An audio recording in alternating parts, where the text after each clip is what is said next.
इस कहानी की शुरुआत में हमें आर्टिक रीजन को दिखाया जाता है। यहाँ पर एक आदमी काफी दिनों से इस बर्फीले इलाके में फंसा हुआ है। दरअसल मिकलसन एक पायलट होता है। वो अपने साथियों के साथ इस जगह से गुजर रहा होता है। तभी एक बर्फीला तूफान आ जाता है, जिस वजह से उसका प्लान क्रैश हो जाता है और उस क्रैश में मिकलसन के सारे साथी मारे जाते हैं और सिर्फ मिकलसन की जान बची और वो अकेला बचा है और अपने मदद का इंतजार कर रहा है। इसलिए अब वो एक SOS का बहुत बड़ा निशान बना देता है ताकि कोई प्लेन अगर ऊपर से गुजरे तो वो इस निशान को देख ले। मिकलसन के पास कोई भी नक्शा नहीं होता, इसलिए उसे पता भी नहीं होता है कि वो कहाँ पर ही फंसा है। पर उसके पास एक छोटी सी मशीन थी जिससे कि अगर कोई प्लेन उसके आसपास से गुजरे तो वो उसके संपर्क में आ जाए। लेकिन वो मशीन को पिछले कई दिनों से इस्तेमाल कर सिग्नल देने की कोशिश कर रहा है, लेकिन अभी तक उसका किसी भी प्लेन के साथ संपर्क नहीं हुआ। रात होने पर वो अपने प्लेन में जाता है।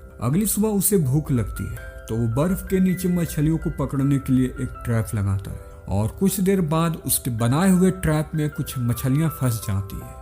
वो मछलियों को स्टोर कर रखता है ताकि अगर कभी उसके ट्रैप में मछलियां ना फंसे तो वो इनसे ही अपना काम चला सके। वो अक्सर ऐसा ही करता है और अपने मदद के इंतजार में होता है। वक्त बीतते के साथ साथ उसे काफी चिंता भी होने लगती है। वो रोज सुबह उठकर एक मछली खाता है और अपनी मशीन को लेकर ऊंची जगह पर बैठ जाता है ताकि उसे सिग्नल अच्छे से मिल सके और किसी प्लेन के साथ उसके संपर्क हो सके। ऐसे ही 3 दिन बीत जाते हैं पर अभी तक उसे कोई भी ढूंढे नहीं पाया है। फिर एक दिन मिकलसन अपने दोस्तों के दफनाए हुए जगह पर जाता है। यहाँ पर हम कुछ पत्थर को देखते हैं जो मिकलसन ने अपने दोस्तों के याद में रखा होता है और उन्हीं पत्थरों से वो बातें भी क्या करता है। मिकलसन जब वापस अपने प्लेन के पास आता है तो वो देखता है कि उसने जिन मछलियों को स्टोर करके रखा था वो अब वहाँ नहीं है।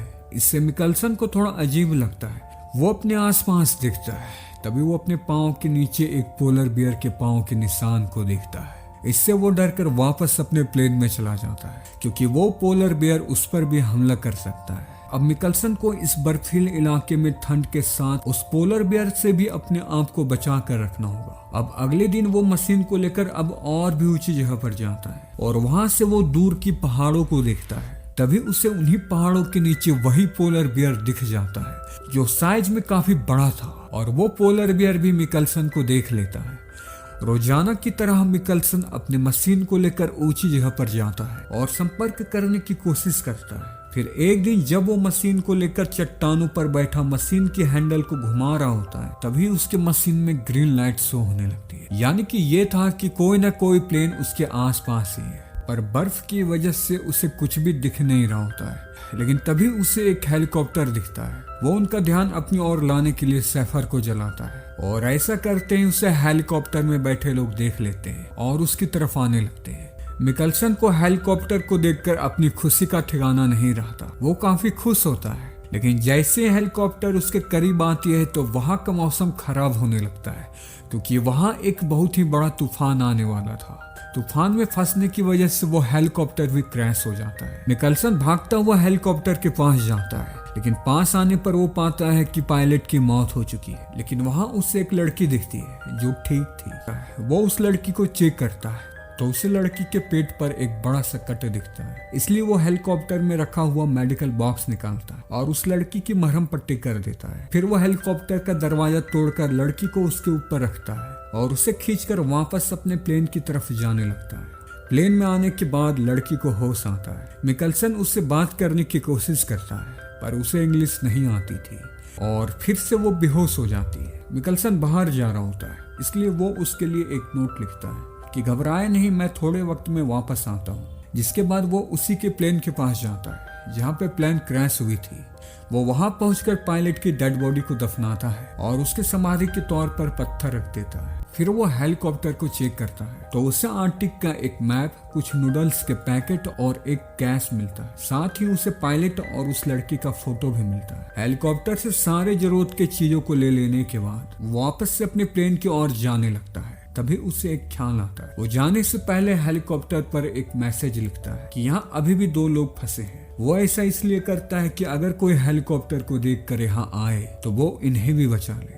अपने प्लेन में वापस आ जाने के बाद वो फिर से लड़की की पट्टी चेंज करता है। तभी उसे बाहर से कुछ आवाजें सुनाई देती है। बाहर आने पर वो देखता है कि उसके बनाए हुए ट्रैप में एक बहुत ही बड़ी मछली फंसी है। वो तुरंत से उस मछली को पकड़ लेता है और अपने प्लेन में वापस ले आता है। हेलीकॉप्टर से मिले सामानों में से वो नूडल्स निकालता है और मछली के साथ पका कर खाता है। आज काफी दिनों के बाद उसने गर्मा गर्म पका हुआ खाना खाया है, इसलिए वो आज काफी खुश भी होता है। वो खाने को उस लड़की को भी खिलाता है। इसके बाद वो लाए सामानों में से मैप को निकालता है और उस जगह को अच्छे से देखता है तो उसे पता चलता है कि वो अभी जहाँ पर है उसके ठीक कुछ किलोमीटर दूर एक रेस्क्यू पॉइंट है जहाँ से उसे बचा लिया जाएगा। इसलिए अब वो तय करता है कि वो लड़की को लेकर यहाँ से निकल जाएगा और उसे मदद का भी कोई भी आशा न बचा था। इसलिए अब वो निकलने से पहले अपनी तैयारियां करने लगता है। वो रास्ते में खाने के लिए कुछ मछलियों को पकड़ता है और पानी के साथ और भी कुछ जरूरत चीजों को अपने साथ ले लेता है। फिर वो अपने सोने वाले बैग में लड़की को डालकर उसे स्लाइडर पर रख देता है और निकलने से पहले वो प्लेन पर एक मैसेज छोड़ जाता है कि यहाँ पर अभी भी 2 लोग जिंदा हैं और ये कि वो नॉर्थ की ओर रेस्क्यू पॉइंट पर जा रहे हैं। वो स्लाइडर की रस्सी को अपने कमर पर बांधकर निकल पड़ता है। मिकल्सन इतने दिनों फंसे रहने के कारण काफी कमजोर हो चुका था, इसलिए उसे स्लाइडर को खींचने में भी काफी दिक्कत हो रही थी। रास्ता भर उसे उस लड़की की चिंता सताए जा रही थी। वो बार बार लड़की की तबीयत चेक करता और उसे पानी पिलाता ताकि उसकी तबीयत और खराब ना हो जाए। मिकल्सन लगातार स्लाइडर को खींचते हुए आगे की ओर बढ़ता जा रहा होता है। वो किसी भी हाल में उस लड़की को बचाना चाहता है क्योंकि उसे ही बचाने के चक्कर में हेलीकॉप्टर क्रैश हुआ और जिसमें उसके पति की मौत हो गई। थोड़ा सफर तय करने के बाद वो मैप को निकालता है जिसमें वो देखता है कि वो रेस्क्यू पॉइंट अभी भी उससे 45 किलोमीटर दूर है। उसे रास्ते में पोलर बियर का भी डर था जो अभी तक उसे कहीं दिखा नहीं है। कुछ दूर जाने के बाद उसे सामने एक पहाड़ी दिखती है और मैप के अनुसार रास्ते में तो ऐसा पहाड़ी कहीं था ही नहीं। उसे लगता है कि शायद वो रास्ता भटक गया है, इसलिए वो मैप निकाल कर देखता है, पर मैप में यही रास्ता ही था। वो पहाड़ी के ऊपर चढ़कर एक बार रास्ते को देखता है तो उसे मैप पर दिखा रास्ता दिखने लगता है। इसलिए अब वो लड़की को भी पहाड़ी के ऊपर खींचने लगता है, लेकिन खींचते वक्त उससे रस्सी छूट जाती है और लड़की फिर से उसी जगह पर पहुंच जाती है। मिकल्सन के लिए स्लाइडर को खींचना बहुत ही मुश्किल था क्योंकि वो बहुत भारी था और मिकल्सन के पास उतनी ताकत नहीं बची थी कि वो उतना वजन ऊपर खींच सके। इसलिए अब वो दूसरे रास्ते से जाने की सोचता है, पर उसे दूसरे रास्ते से जाने में 5 दिन और भी ज्यादा लगने वाले थे और उसने मैप के अनुसार उसे जिस रास्ते से जाना था उसने उस मुताबिक अपने लिए खाने पीने का सामान इकट्ठा किया था।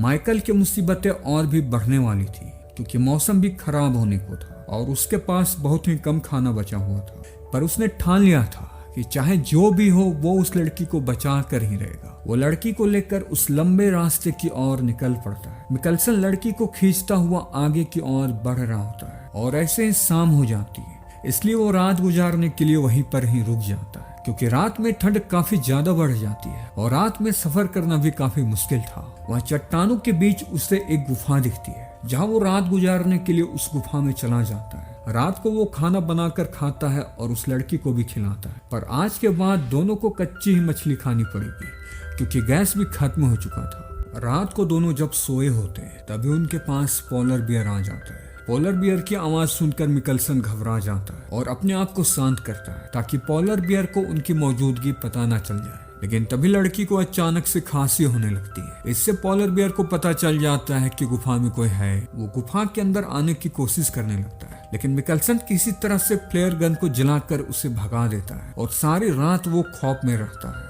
अगली सुबह वो सबसे पहले निकलकर अपने आसपास देखता है कि पोलर बियर कहीं है तो नहीं, पर उसे वो कहीं भी नहीं दिखता। इसलिए अब वो लड़की को लेकर जल्द से इस जगह से निकल जाता है। कई घंटों चलने के बाद वहाँ का मौसम बदलने लगता है। वहाँ तूफान आ जाती है। वो बर्फीला तूफान से बचने के लिए लड़की को नीचे करके स्लाइडर को अपने सामने रख लेता है और साथ ही लड़की को पकड़े हुए होता है। वहीं अब कुछ वक्त बाद तूफान शांत हो जाता है। तूफान की वजह से वो बर्फ के नीचे दब गया होता है। लड़की की तबीयत बहुत ज्यादा खराब हो चुकी थी। उसके मुंह से खून भी निकल रहा था। मिकल्सन उसके जख्म को चेक करता है तो उसे पता चलता है कि लड़की को इन्फेक्शन हो गया है। यानी ये था कि उसकी बचने की भी उम्मीद बहुत कम थी। मिकल्सन समझ गया होता है कि लड़की को बचाया नहीं जा सकता, वो कुछ घंटों में मरने वाली है, इसलिए उसे आगे ले जाने का भी कोई फायदा नहीं है। अब इस वजह से मिकलसन उसे वहीं पर ही छोड़कर आगे बढ़ने की सोचता है। मिकलसन को उसे छोड़ने का दुख भी होता है, पर उसके पास इसके अलावा और कोई भी चारा नहीं होता। मिकलसन उस लड़की को अकेला छोड़कर आगे की ओर निकल पड़ता है, पर थोड़ी आगे जाते ही वो एक गड्ढे में गिर जाता है। गिरने की वजह से उसका पांव बुरी तरह से जख्मी हो जाता है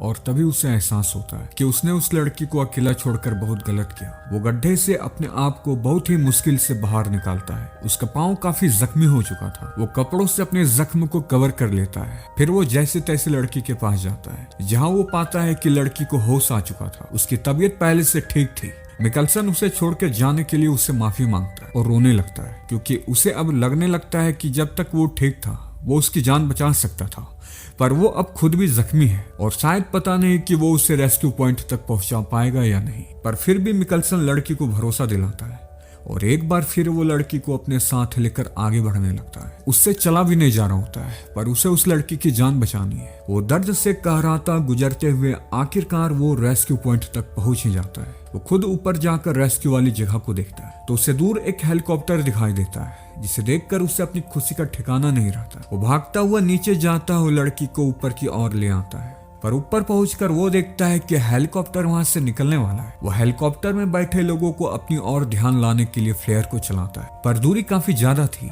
इसलिए वो उसे देख नहीं पाते। मिकलसन अपने जैकेट को भी उतार कर उसमें आग लगाकर इंडिकेशन देने की कोशिश करता है, पर इसका भी कोई फायदा नहीं होता और हेलीकॉप्टर वहां से निकल जाता है। मिकलसन अपनी पूरी हिम्मत के साथ आवाजें भी देता है, पर वो उसके आवाज को भी सुन नहीं पाते। इससे वो थक हार लड़की को पकड़कर रोने लगता है। दोनों समझ चुके होते हैं कि उनका अंत करीब ही है। मिकलसन उस लड़की के हाथ थामे अपने मौत का इंतजार करने लगता है और उस लड़की से माफी मांगता है। लड़की के भी आंखों में आंसू होते हैं, क्योंकि मिकलसन ने उसे बचाने के लिए बहुत मेहनत करा और हर मुमकिन कोशिश की कि उसकी जान बच सके, पर ऐसा हो ना पाया। लेकिन तभी हम अचानक से उनके पीछे हेलीकॉप्टर को नीचे उतरते हुए देखते हैं और इसका यह मतलब था कि दोनों को रेस्क्यू कर लिया जाता है। दरअसल हेलीकॉप्टर में बैठे लोगों ने इन्हें देख लिया था और वो पहाड़ी के पीछे से इनकी ओर आ रहे थे और यहीं पे एक कहानी भी खत्म होती है। हमें इस कहानी में बताया गया है कि कभी भी कितनी भी मुश्किल में किसी भी बुरी हालत में आप हो तो हिम्मत, साहस, हौसले और किसी की चाहत में इंसान हर मुश्किलों का सामना कर सकता है। जैसा कि यहाँ मिकलसन ने अपने हिम्मत, साहस की बदौलत लड़की की जान बचा ली और